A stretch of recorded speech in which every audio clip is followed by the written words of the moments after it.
course, yeah. So at the end of the day, brand is the most important thing in SEO. So, search for your business, what shows up, and that's the indication to how successful your brand is. So everyone gets these really woolly things about brand. When they say brand, they think it's some mystical concept. It isn't.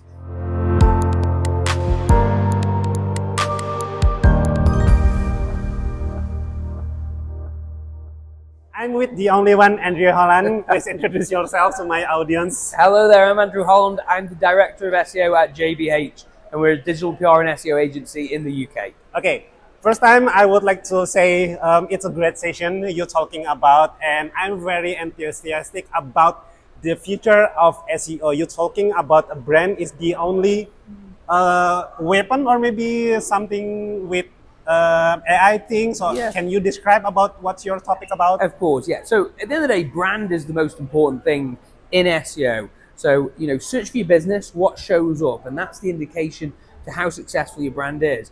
So everyone gets these really woolly things about brand. When they say brand, they think it's some mystical concept. It isn't.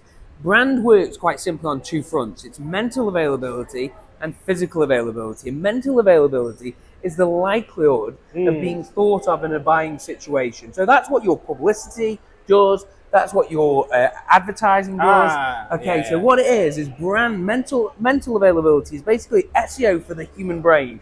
So it's all the things that we push out to people.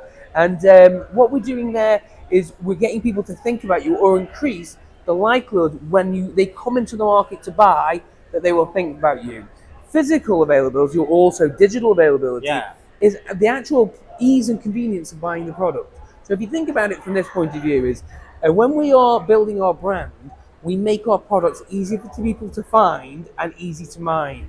So think about the supermarket. You go to the supermarket, you walk down the shelf, you see a product, for some reason you pick it up, you look at it, I'm having that one, you buy it. Well, that's no different than keywords and rankings online. So what we do is you go to Google. If you're undecided on your brand and not sure which brand to do, you type in a buyer intent keyword such as best shoes, best black shoes for weddings. Okay, so you go online and you see a product. Okay, and that product is your brand. You click on it, someone clicks on it, they buy from you, and that increases. So if you're ranking, you increase the likelihood of being purchased from and the ease and convenience. But think about both things. Doing one thing, just ranking, is great.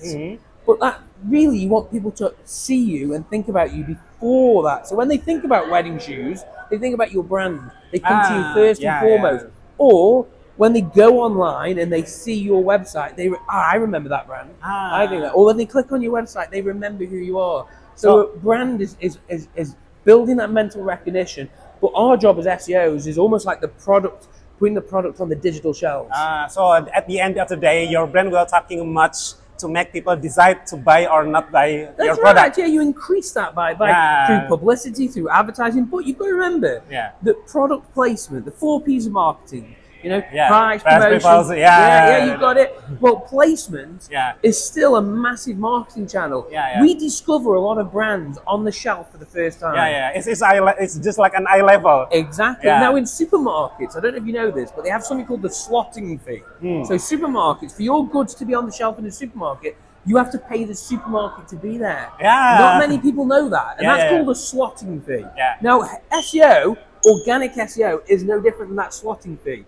Now, if you think about the shelf in the supermarket, the top level is your paid search. That's more expensive. Now, not everyone goes after the top level. Most people ignore that because it says sponsored, and they go down and they buy from the grab level of the organic search. That's where all the clicks are. So if you can get into that range for your buyer intent keyword, you will increase the likelihood of a brand being purchased from. Now, this is where it gets cool. So many people think this is like, they talk about ROI, and that's the wrong metric to work. ROI is an efficiency metric, not effectiveness one. So when you look at the actual rankings on a website, if you can rank for buyer intent search terms, you can take the likelihood of a business being purchased from a 1 in 100 to a 2 in 100, okay? So now that doesn't make much difference, but that means you could double the turnover of a business just through ranking organically. That's the good one. So over a period of time, that turnover is doubled. That's the effectiveness of SEO, And that's why brand matters, because brand fuels SEO better than anything else. All right. So what we should anticipate in 2025, I believe that's a major shift between the user behaviors for the next 2025. Yeah, we've got to be thinking AI is coming. Yeah. We know that's there. So we need to be also thinking about what I call now AI availability. I revealed it at this conference. So AI availability is the likelihood of being suggested as a product or service by AI to its users. So to do that, you've got to be in the training data. You've got to be featured in the best websites in the world, and that's another part of that. That's branding. That's being chosen, being talked about online. If you're talked about online, you'll increase that likelihood. So that's what you want to do, and that's why brand is the best defense. Okay, that's everyone. I think that's more than enough to bring your strategy in 2025. Yes. Thank you, Andrew, for your time. See you again. Thank you. Pleasure. Lovely to meet you. Yeah, enjoy your time in the Bali. Thank you very much. Cheers.